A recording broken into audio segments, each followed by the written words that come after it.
Assalamualaikum warahmatullahi wabarakatuh. Waalaikumsalam warahmatullahi wabarakatuh.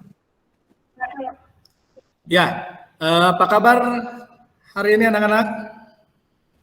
Alhamdulillah baik, Pak. Baik, ya, alhamdulillah. Ya, tetap semangat belajar ya. Meskipun kondisi kita sedang dalam masa pandemi COVID-19, tetapi tidak mengurangi semangat kalian untuk tetap belajar. Meskipun dengan kondisi secara daring. Baik, sebelum memulai kegiatan pembelajaran pada hari ini, alangkah baiknya kita awali dengan kegiatan berdoa. Untuk berdoa, kali ini akan dipimpin oleh Adrian. Sebelum mengawali kegiatan, alangkah baiknya kita berdoa. Berdoa dimulai.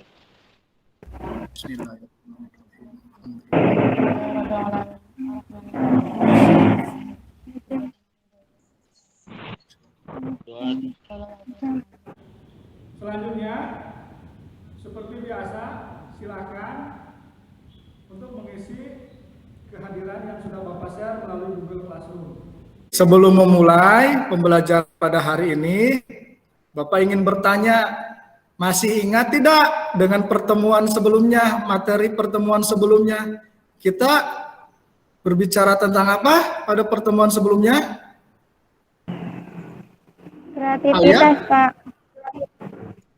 Ya, atau lebih tepatnya membahas subsektor industri kreatif. Masih ingat tidak Alia? Dalam 16 subsektor industri kreatif itu salah satunya ada passion, Pak. Ya, ada passion. Pada saat itu kita membahas tentang apa passionnya? Tentang batik Karawang.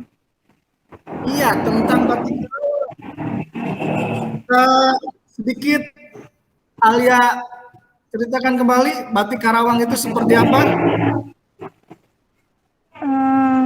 Batik Karawang tuh apa sih?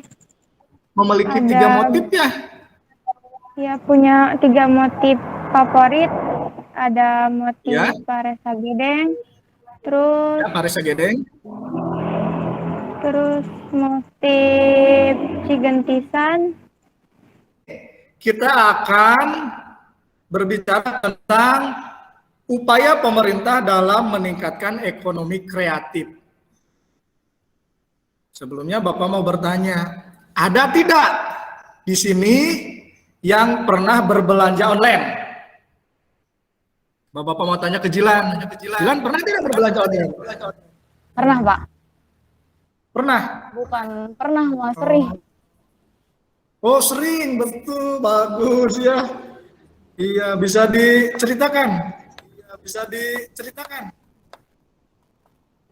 Alasan Jilan sering belanja online kan sekarang lagi pandemi. Jadinya kan buat keluar rumah tuh jadi takut. Jadi lebih baik belanja online gitu. Terus Jilan juga bisa beli barang-barang di luar Pulau Jawa Barat gitu. Terus Provinsi Jawa Barat. Terus ngikutin zaman juga. Iya. Kalau boleh tahu aplikasinya yang digunakan itu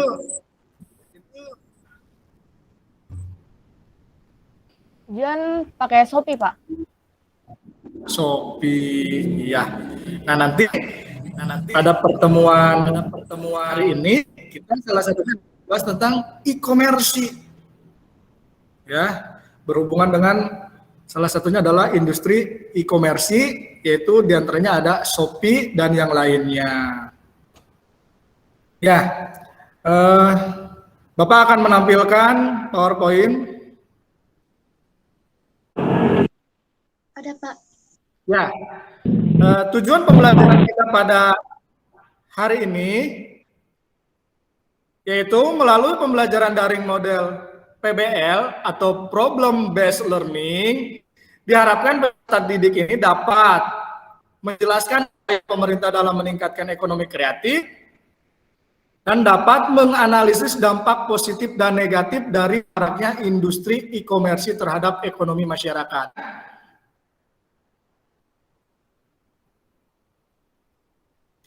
Kalau kita melihat sistem ekonomi yang diatur dalam Undang-Undang Dasar 1945, tepatnya pasal 33 yang berbunyi, 1. Perekonomian disusun sebagai usaha bersama berdasarkan atas asas kekeluargaan. Di dalam upaya pemerintah untuk meningkatkan ekonomi kreatif, ini ada beberapa poin. Yang pertama, yaitu menyiapkan insentif untuk memacu pertumbuhan industri kreatif berbasis budaya, di mana insentif tersebut berupa perlindungan produk budaya, kemudahan memperoleh dana pengembangan, fasilitas pemasaran, dan promosi hingga pertumbuhan pasar domestik dan internasional. Itu upaya pemerintah yang pertama ya. Ada, Pak. Ada ya? Ya, perhatikan baik-baik. Nanti ini berhubungan dengan lembar kerja yang akan kalian kerjakan. Disimak baik-baik.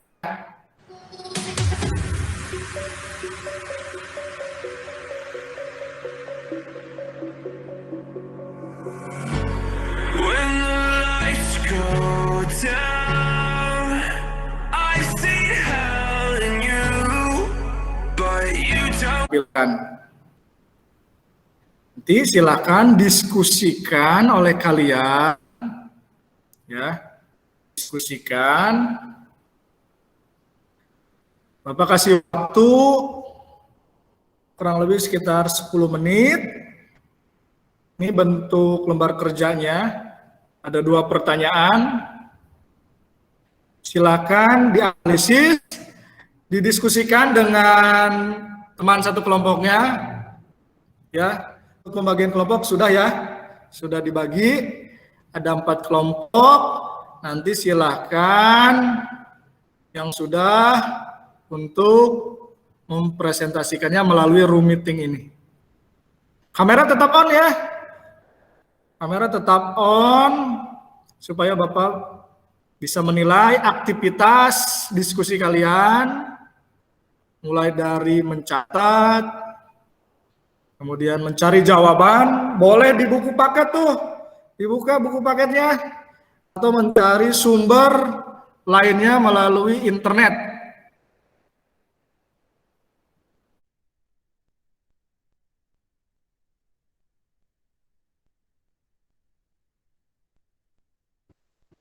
Nur Hasanah, ada kesulitan dalam menjawab? Tidak ada, Pak. Bisa menjawab? Tidak ada, ya. Lanjutkan.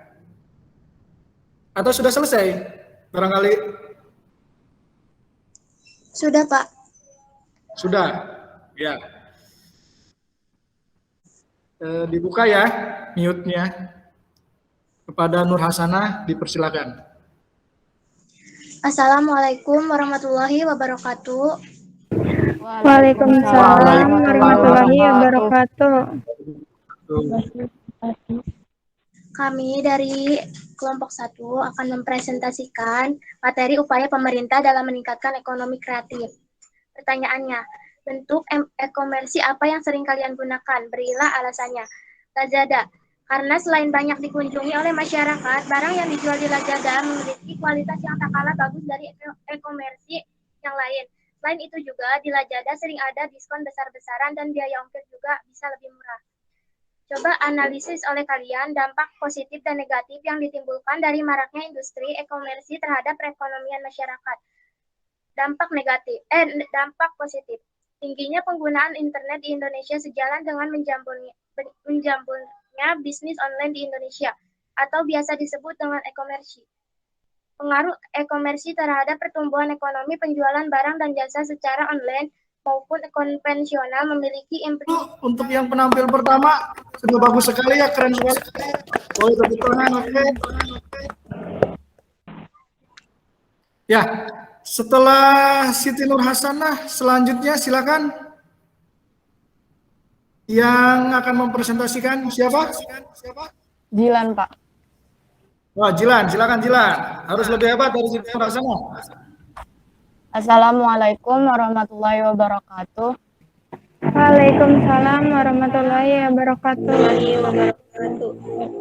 Di sini saya akan mempresentasikan hasil analisis saya dengan kelompok saya.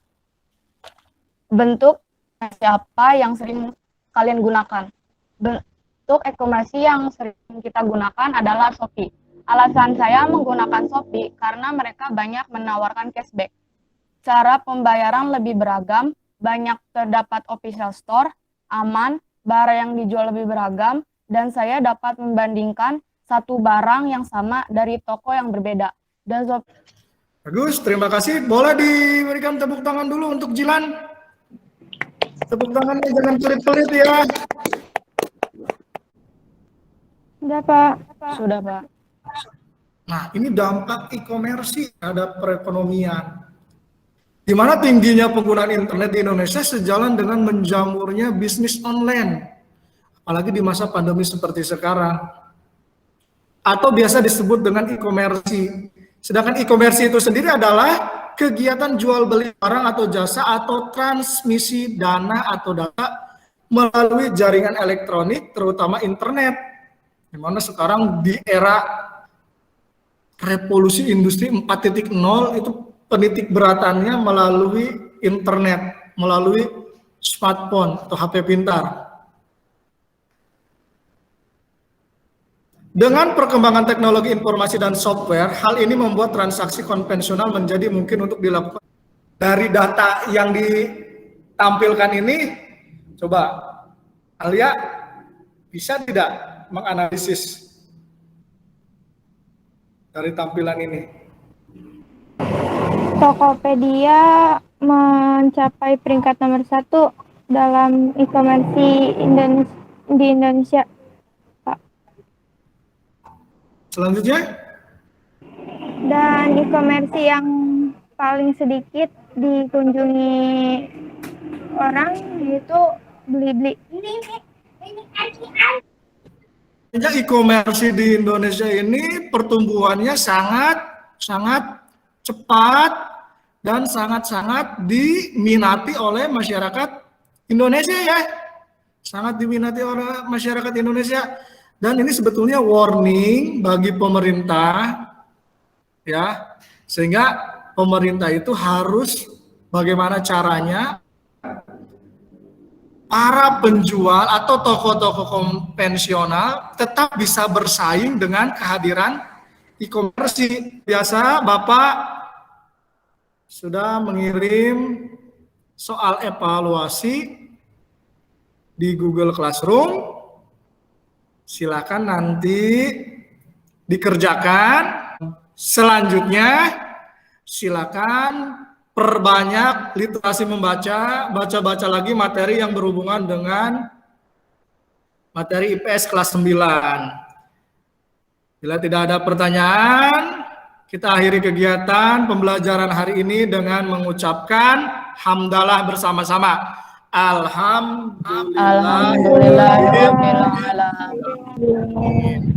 Sebelum ditutup, Adrian, silakan pimpin doa pulang agar pembelajaran pada siang hari ini bermanfaat bagi kalian.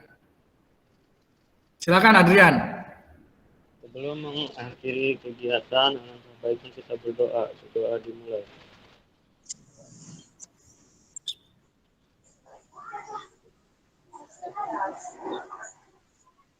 Selesai. Ya, terima kasih untuk kelas 9 yang telah mengikuti kegiatan pembelajaran pada siang hari ini. Sekian, Assalamualaikum warahmatullahi wabarakatuh. Waalaikumsalam warahmatullahi wabarakatuh.